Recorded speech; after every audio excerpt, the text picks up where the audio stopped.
Samuel Pepys' Diary, 2nd of January, 1660. In the morning, before I went forth, old East brought me a dozen of bottles of sack, and I gave him a shilling for his pains. Then I went to Mr. Shepley, who was drawing of sack in the wine cellar to send to other places as a gift from my lord, and told me that my lord hath given him order to give me the dozen of bottles.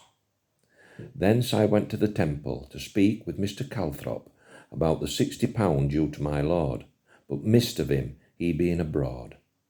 Then I went to Mr. Crews and borrowed £10 of Mr. Andrews for my own use, and so went to my office, where there was nothing to do. Then I walked a great while in Westminster Hall, where I heard that Lambert was coming up to London, that my Lord Fairfax was in the head of the Irish brigades, but it was not certain what he would declare for. The House was today upon finishing the Act for the Council of State, which they did, and for the indemnity to the soldiers, and were to set again thereupon in the afternoon. Great talk that many places have declared for a free Parliament, and it is believed that they will be forced to fill up the House with the old members. From the hall I called at home, and so went to Mr. Crews. My wife, she was to go to her father's, thinking to have dined, but I came too late.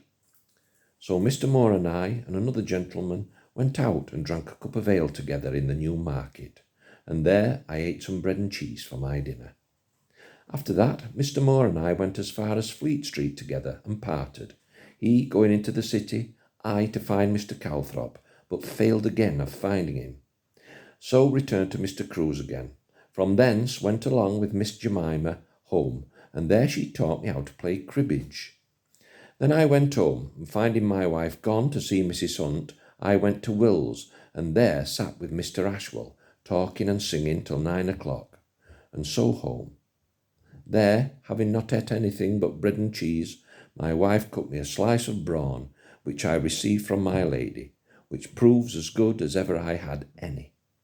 So to bed, and my wife had a very bad night of it through wind and cold. A little appendix for the 2nd of January. East was a servant of Pepys's master Montague. Edward Montague was Pepys's first cousin once removed, and he had served as secretary to Montague since 1654. John Carew was Montague's rich father-in-law, and he lived in Lincoln's Inn Fields. John Andrews was his steward. Alexander St. Michael appears to have lived at this time in Hind Court, Fleet Street. Henry Moore was a lawyer and a member of John Crewe's household. Jemima was Edward Montague's eldest child. At this time she was living in the house of Scott, a surgeon or practitioner, where she was receiving treatment for malformation of the neck, and one of Pepys's duties was to look after her. John and Eliza Hunt were neighbours and friends of the Pepyses. Will's was an alehouse near Westminster Hall. Ashwell was a colleague at the Exchequer. Jemima Montague was the wife of my lord.